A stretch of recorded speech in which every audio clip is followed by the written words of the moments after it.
am now addressing the nation together with the civilian, military, and police sectors, the organizations that would count in our enforcement of the laws to protect the people of the Republic of the Philippines. Pardon my broken Tagalog, pero sa mga kababayan ko, kayo, ako, do not panic. Huwag kayo masyadong ma-stress na parang hindi mo na magawa ang gusto mong gawin. Pwede pa rin, pero may restrictions tayo. May mga kondisyon dahil nga sa crisis. The crisis is very, very clear. COVID-19 is spreading all throughout the country, including the Philippines. Ang ano natin dito is there is no cure. Wala naman tayong mabili sa mga butika, pharmacy to buy the medicines to cure COVID-19. It's a virus. Ang panglaban lang natin dyan yung katawan natin na medyo in good health, na walang sakit. Yung medyo may mahina, make yourself healthier by whatever means, maybe food, vitamins, but most of all, try to obey what government is suggesting or ordering you to do. Huwag kayong matakot, huwag kayong manervyos, pero wala pang sabi ko mga antidote nito. It would only come in a form of a vaccine. Kagaya ng kagating kayo ng aso, tapos there is the tawag nilang rabies or rabies, if you may, pang-away. Sarili rin niyang it's a form of their germs, mutate lang to fight, to warm our bodies, magbigay ng signal sa katawan natin na merong mga germs na pumapasok sa katawan mo, and the only way to fight it is to yung mga sundalo na tawag nila antibodies, yung pang-away mo sa mga madudumi, mga kagaw, germs, sila yung ma-alert at sila yung papatay ng virus. But until now, wala pa ho yan. So, nandyan na yan. It's a serious one. It is true. Huwag ninyong maliitin. Do not minimize it. I said, but do not kill yourself with worry, because government is doing everything possible to make it at least controllable. But kung kayo po ay mag-cooperate, pag hindi kayo na-cooperate, the problem would start, and it would start with you and end with you pagka ganon.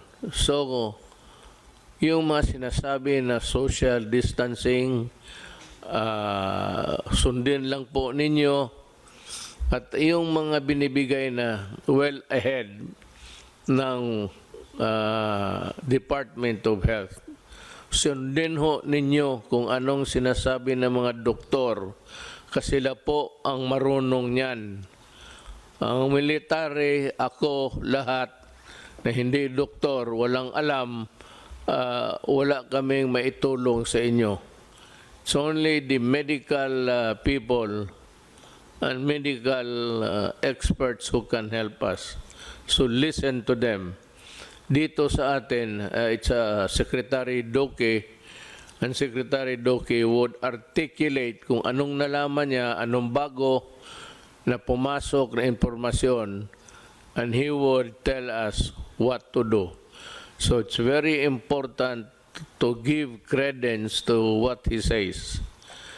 Ang importante niyan, sumunod kayo, at meron ho kaming itong task force, interagency to, kasali na ang military pati police, kasi kailangan namin ang tulong nila kung sakali man lalala talaga to. Maybe this would create a public disturbance, disorder, but tingin ko hanggang dyan lang naman. Kasi, I know that you want to follow because you want to help everybody, including yourself and your family. Meron ho kaming resolution ngayon, but maybe I will convert this into an executive order para masunod talaga lahat. Ang sinabi dito, ang una, ang resolution is yung a province quarantine is advised when there are at least 2 positive COVID-19 cases belonging to different municipalities, component cities, or independent component cities in the same province, ito ng national capital ng isang probinsya. Yun ang definition kung ano yan. Ito namang LGUs which have imposed community quarantine in the respective jurisdiction upon the declaration of the state of calamity shall be allowed to access the relief response. Ang ibig sabihin ho, yung ano ninyo sa probinsya ninyo which you have prepared can now be utilized to the fullest with the help of the national government. Itong isa, work in the executive department. Yung departamento ko, yung akin, kasi tatlo yan. Department, ang executive department, ako. Then, Congress is another department. Independent to yan. Hindi kailangan sumunod yan. May sarili sila kung gusto nila. And the other department actually is the judiciary. Magkaiba kami, pero tingin ko, ang mga trabahante sa lahat sa gobyerno na may alam kung anong mga bagay, public works,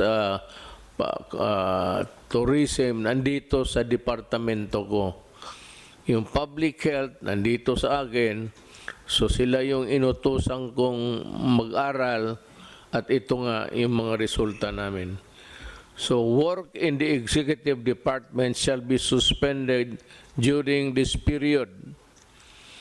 Walang trabaho, suspended sila, walang pumasok, without prejudice to the formation of skeletal workforces of government by government agencies in order to maintain the unimpeded delivery of services to the public. Ibig sabihin sa mga opisina nasyonal, walang trabaho pero may mga skeletal, yung mga few employees volunteer or selected na sila ang muna to man the fort, ika nga, sila yung papatakbo ng departamento but with a reduced workforce. Ito namang flexible work arrangement shall likewise be encouraged in the private sector. The Department of Labor and Employment and the Department of Trade and Industry shall issue guidelines to safeguard the welfare of workers.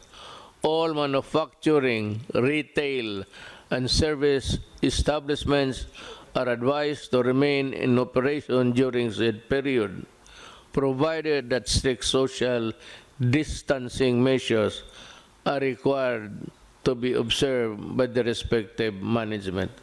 Ibig kong sabihin sa pribado, labas sa gobyerno, ang trabaho tuloy-tuloy, pero ganun rin, reduce, ang skeletal pa medyo ano lang, yung pinili lang, at yung walang mga sakit, magtatrabaho sila.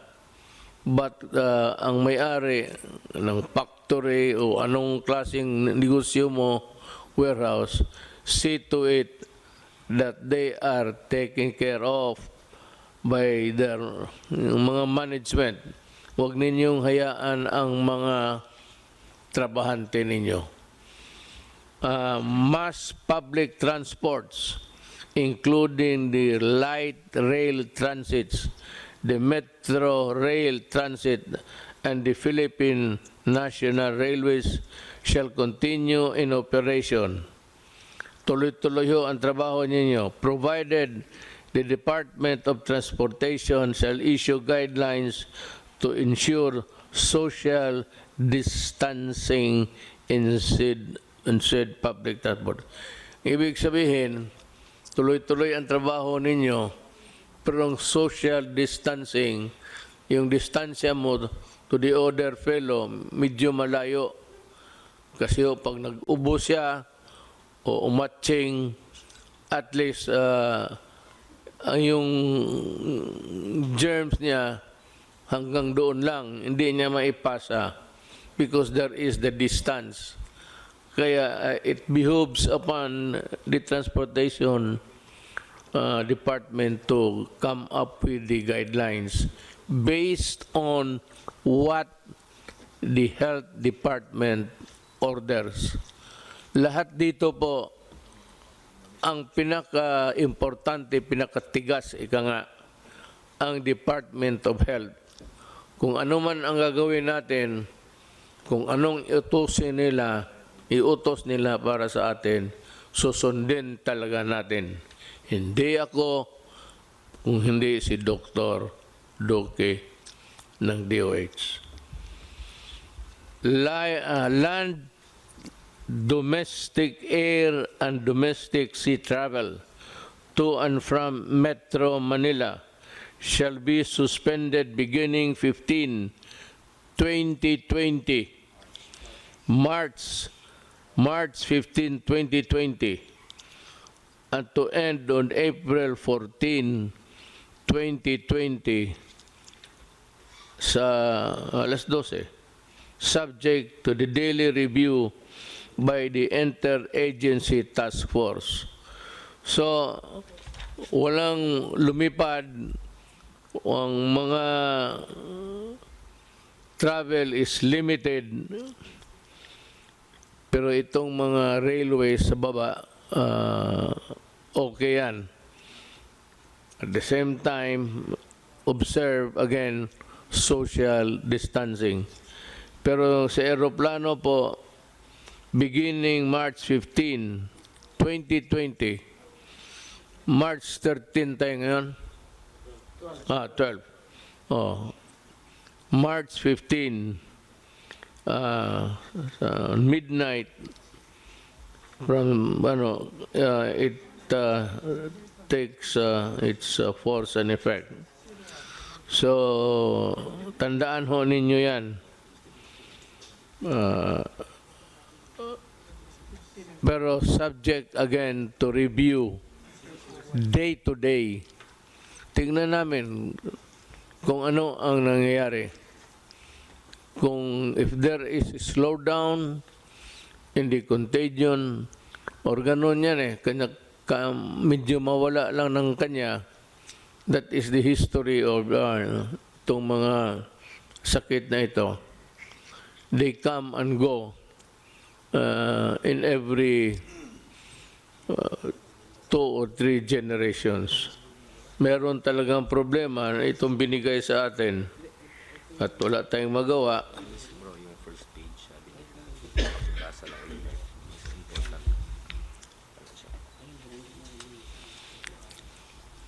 Ah, ito yung talagang trabaho nila. The Code Alert System of COVID-19 Public Health Event is hereby raised to Code Red Sublevel 2. The Department of Health has to explain to the public itong wherewithals ng Code Red Sublevel 2, I think, which is the highest sa prescribed ng WHO. Medyo nandito na tayo sa maximum. And it is really for the protection of humanity. The recommendations of the Department of Health Technical Advisory Group imposing stringent social distancing measure in the National Capital Region are adopted for a period of 30 days from the issuance of this resolution, with salient points, yung mga importante, of which are as follows. Yung mga importante na nakalagay doon sa social distancing measures. The suspension of classes in all levels in Metro Manila is hereby extended until April 12, 2020. It's almost about a month. Yun. O so walang klase, pwede kayong magbakasyon dyan lang sa bahay. Avoid, I'm sure may mga bagay-bagay dyan sa bahay na hindi pa ninyo nakita. If I were a student, estudyante man rin ako noon, I would avoid yung mga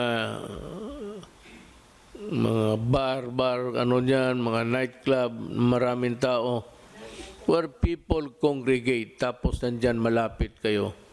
Mag-ubo yung isa, mapasa niya. Pag nakuha mo, nag-ubo ka, pasa mo rin doon sa kabila. So try to avoid people, crowds. Yun, for your own protection. Huwag kang, may mga tao kasi, na magsabi, wala yan. Kung patay ka, patay. Tama. Pero kung patay ka rin talaga. Wala rin tayong magawa. So, kaawa naman ang nanay pati tatay ninyo. So, better just stay within the premises of the house. If I were you, alam ko na kung anong gawin ninyo. Bili kayo ng cellphone na marami. Wala naman kayong ginawa kung hindi magtulbok-tulbok rin dyan. I mean, everywhere that I look. Dito sa walang pakialam ang tao. Sige, nandoon na sa cellphone. So, we are reduced to a one village. Di mas malapit. Instead of talking, you have your cellphone. And that is a benefit which was not given us during our time.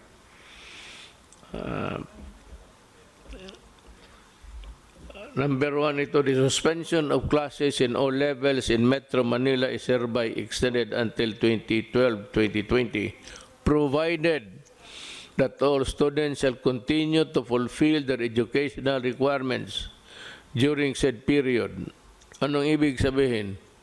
Kung wala kang magawa, sabi ng gobyerno, mag-aral ka. Pero ito, hindi ko inaasahan susunod din ninyo. Ang sigurado ako, yung kamay ninyo, nandyan sa cellphone yan, instead of studying. I'm sure of it. But for you guys who really want to improve your lot, you better make use of the time to study. Because, alam mo, mga anak, kayo mga bata, yun kayo yung mamatay na hindi makalabas ng bahay. Then you make all sorts of excuses. But there will be truant officers. Ano ang truant? It's an American practice. Pag makita ka sa labas, pasakay sa palaboy-laboy ka lang dyan, wala kang ginagawa, sisigaw-sigaw kayo, lalapitan kayo ng pulis pati military, tatanungin kayo, then you have a problem. Pag sinabi mo na wala, nandito lang kami sa labas, and then, maybe, if you are arrogant, nadadalhin ka sa stasyon for record purposes. That you are disobeying, that you are intransigent, and that you are not fulfilling your duty. Alam mo, baski na there are a set of rules governing the responsibilities of a Filipino citizen. Baka hindi nyo alam yan. Meron yan.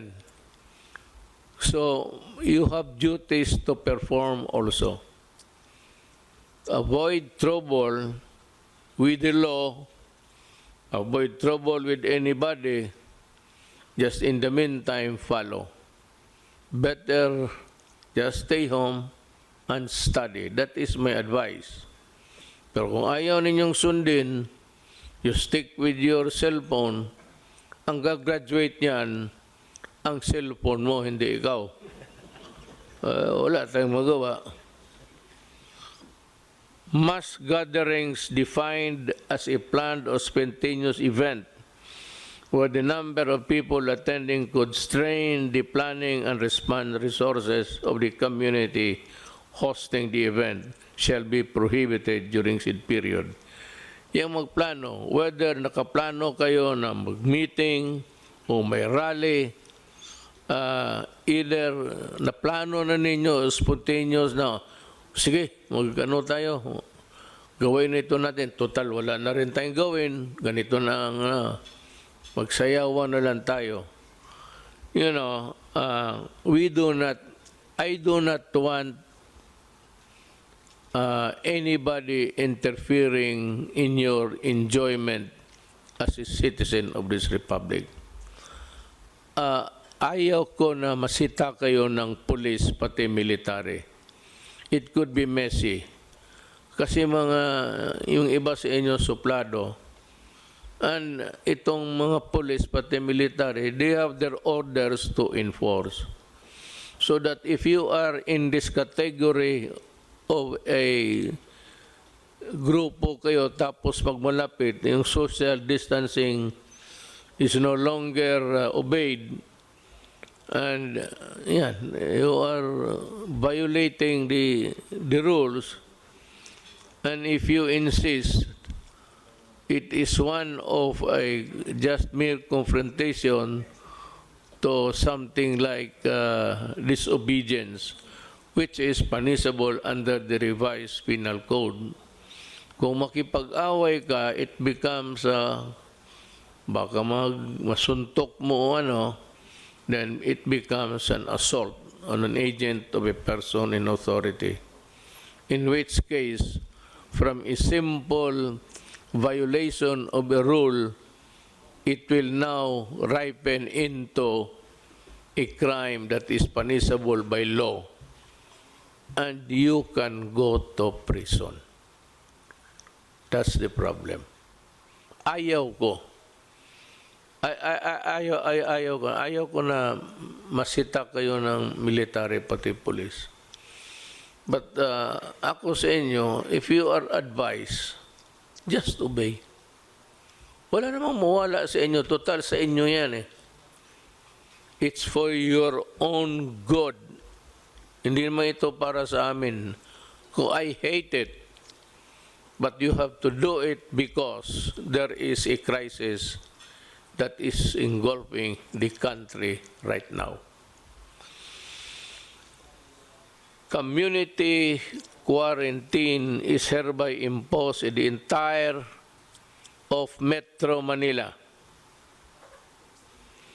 And in other areas, the LGUs are advised to abide by the following guidelines, imposing localized community quarantine in the respective jurisdiction.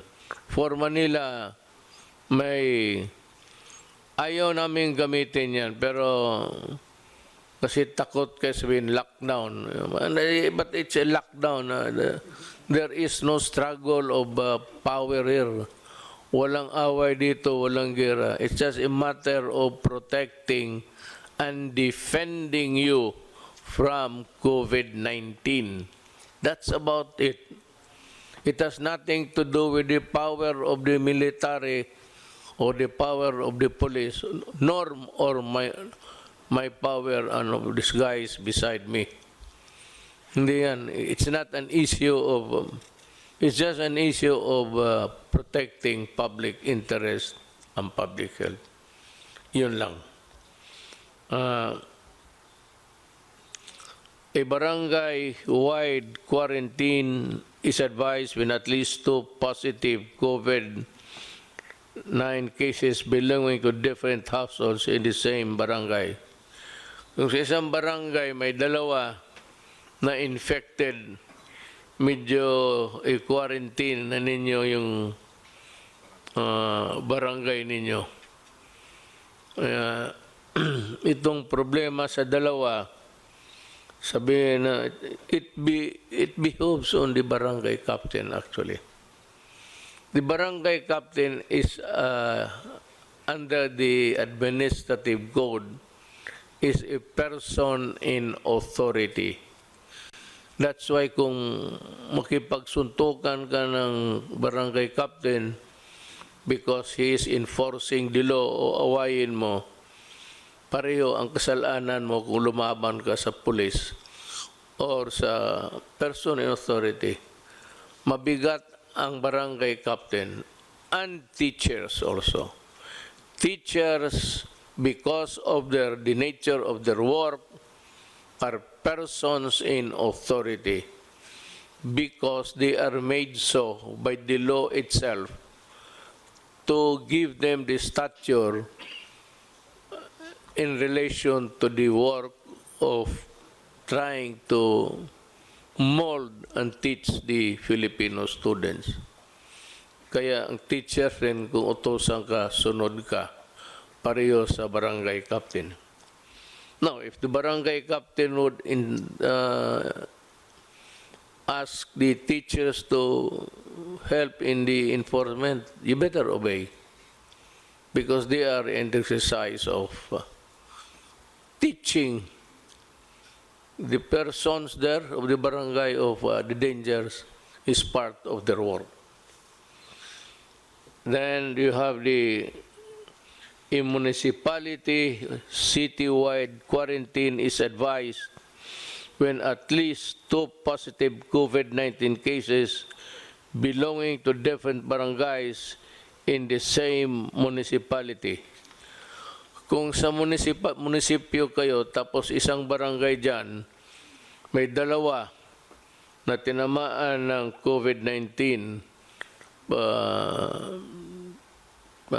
diagnosed to have COVID-19 infection, magka-quarantine na rin kayo. And, you know, before I forget, wala tayong, I do not have enough soldiers and policemen to cover all over every inch of the country. Kulang ako. Meron ako na magamit ko ang barangay captain. Ang barangay captain is bound by what is written here, whether by way of rules implementing in the meantime or if it becomes part of an executive order. You better implement this because if not, then you will also go to prison for dereliction of duty or simply not enforcing a rule imposed by government. Actually, ang pinaka dito yung mga barangay captains. It falls upon your shoulders to exactly do what this regulation wants to happen. Huwag kayong magkamali dito kasi pag hinabol kayo ng Department of Interior and Local Government, you can be dismissed or you can be suspended and you'll have trouble. And besides, I think the electorate will remember you for being a laggard. Third page pa, nabasa mo na yun.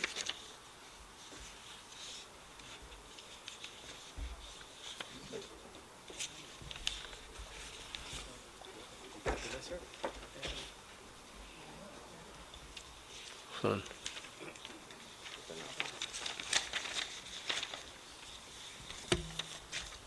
Continue after atong subscriber. Kita mo si Senator Go. Siya lang ang working hard talaga.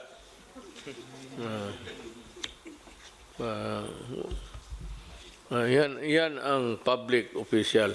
Really. Especially the barangay captains and the kagawads. No, you have been elected there. You sought the position. Hindi naman tayo. Pinili natin to eh. Nobody ordered us for us to be to where we find ourselves now. At tapos tatamad-tamaran ka. That's not the way how to do it. One is you go to, if there's a case, a good case against you, you lose the position and you are dismissed. And maybe in the worst case scenario, you'll go to jail.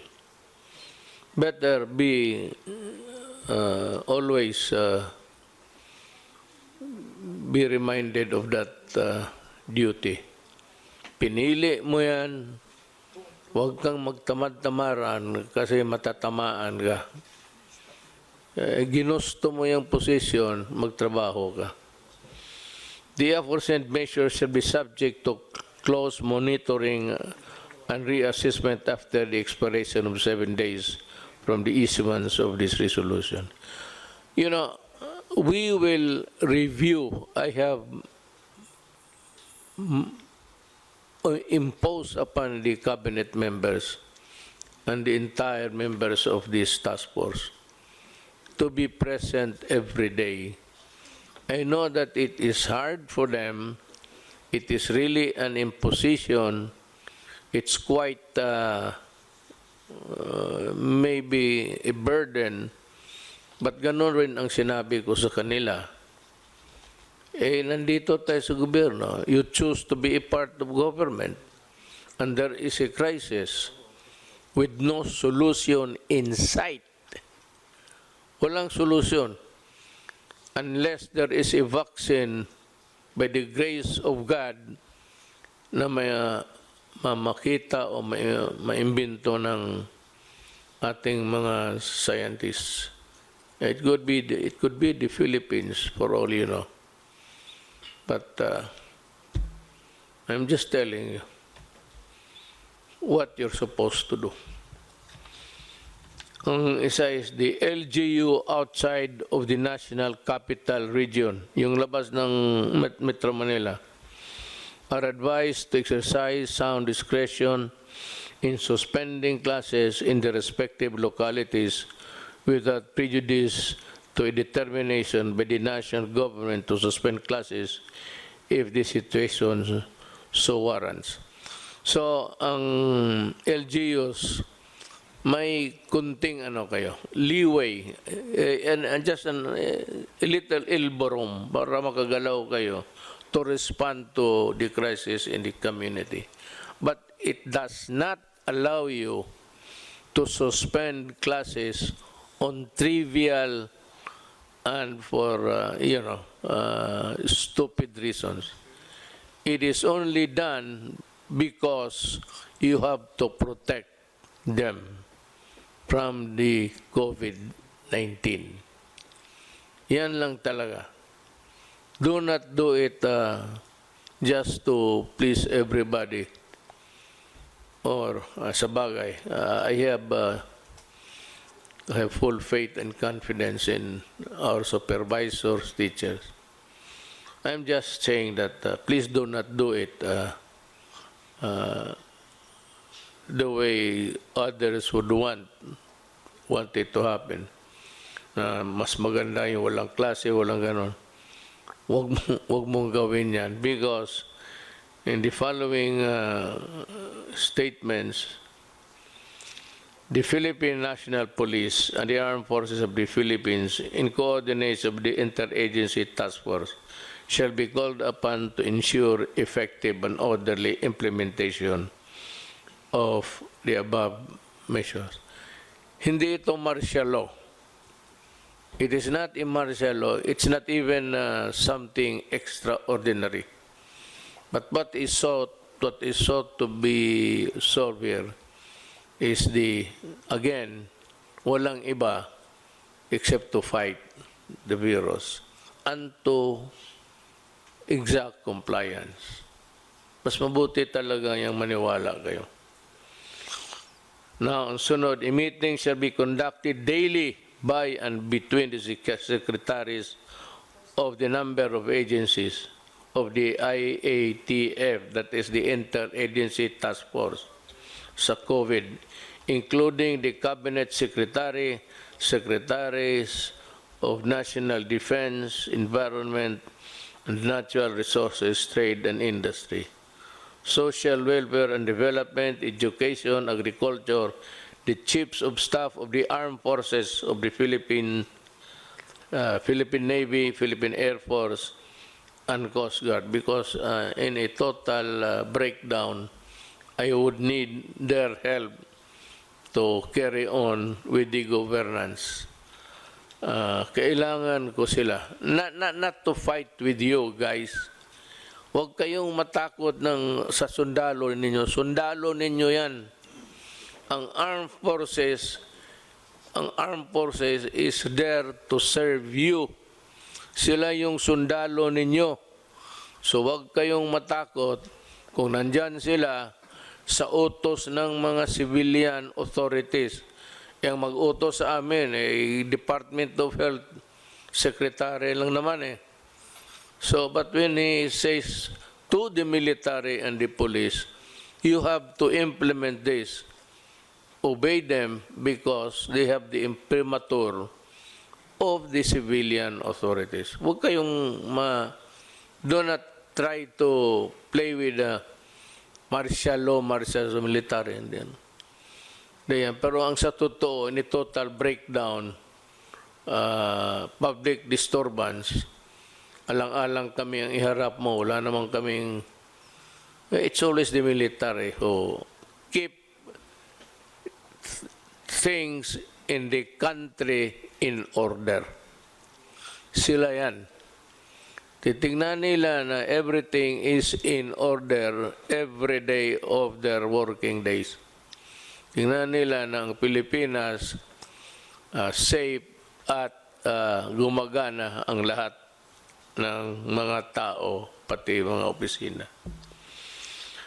The balik manggagawa overseas Filipino workers shall be allowed to travel to mainland China except to Hubei province upon execution of a declaration signifying their knowledge and understanding of the risk involved, provided that the health advisory pamphlet shall be handed out to the OFW upon departure. Hindi nga eh. Not only pamphlet, baka hindi mo basahin. You will be gathered in one corner or in one room, one corner, at sabihin sa inyo ang mga, I don't know if it's a Tagalog or Bisaya, mga risgo, the risks that you will be taking when you go back to China. But China, you know, President Xi Jinping, for all of his goodness to us, wrote me a letter and said that he is willing to help. All we have to do is to ask. ako ang tingin ko, maybe there will be a time if things deteriorate that I have to call on China to help. He has said that they have managed the crisis very well in this country, and he is very much willing to help kung kailangan. So, to the Chinese government, to the people, especially to President Xi Jinping, thank you for the consoling words, and maybe I hope it would not reach to that point, but maybe we will need your help. Salamat po.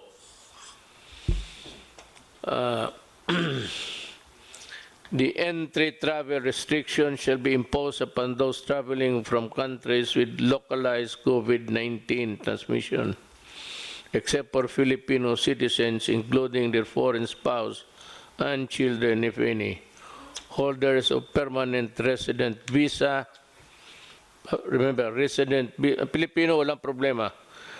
Holders of permanent resident visa and holders of diplomatic visas issued by the Philippine government. Yung travel dito ang gustong pumunta,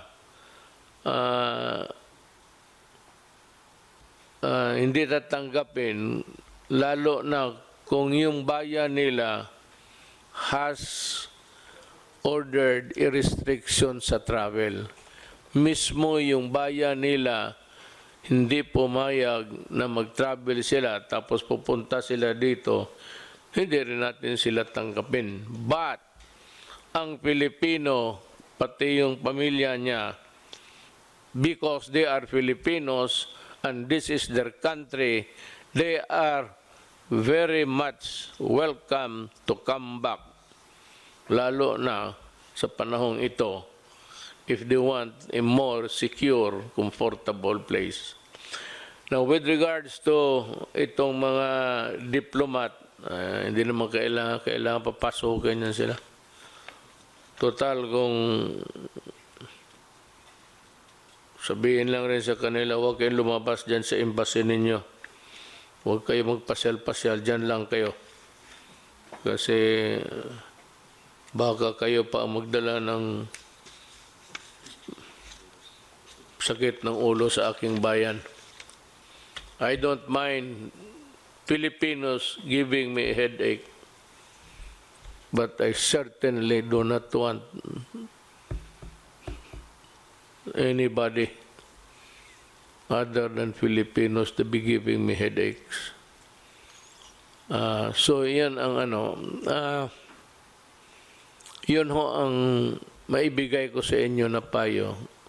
You might, sometimes it's a convoluted thing to listen, pabalik-balik. Ang simple lang yan. The purpose to protect and defend you. From what? From COVID-19. Then what is the purpose of government? The purpose of government is see to it that things are in order.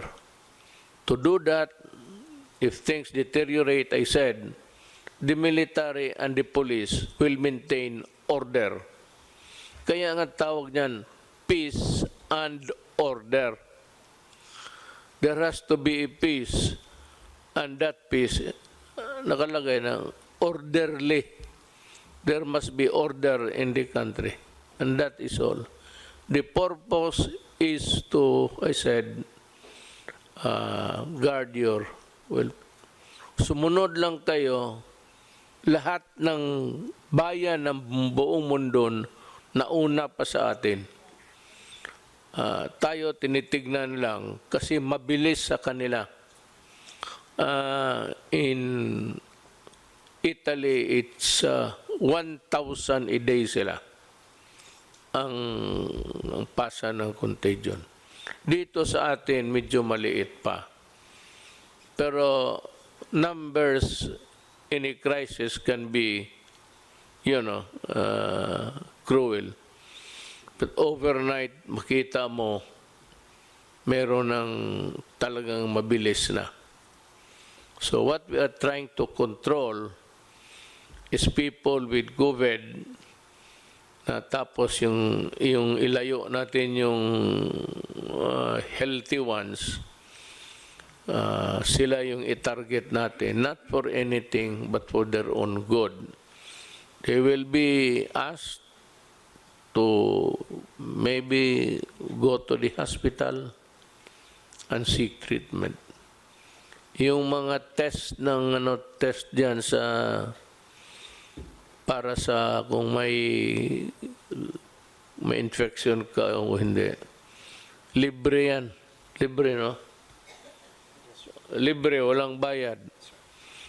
Kung wag naman kung healthy ka, no need. But if you are experiencing ubo, itong ano na ubo, tapos pag ubo mo, masakit yung likod mo, the lungs. Ang lungs mo ang titirahin dyan eh. And if it's too late, hindi na kaya ng antibiotics yan. It starts with a virus. The virus weakens your body.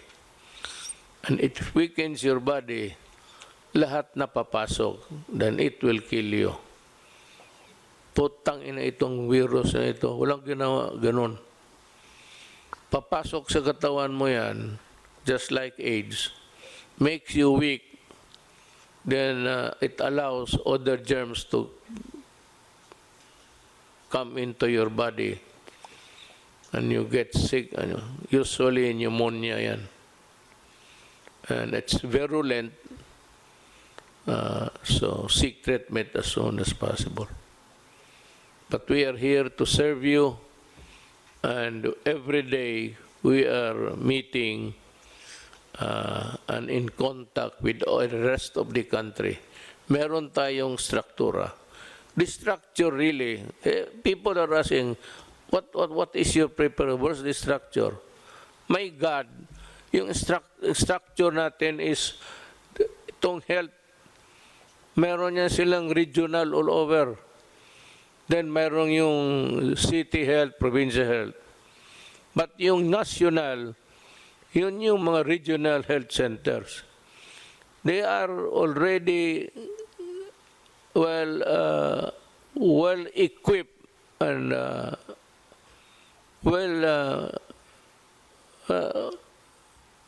nag-aral na yan kung ano ang gawin nila.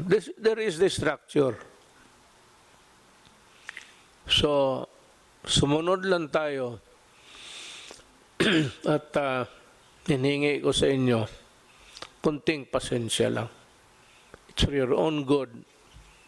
Para sa akin, kung ayaw mo na, baka ako ang mamatay, hindi ka maawa sa akin dahil sa kalokohan mo, ayaw mong sumunod.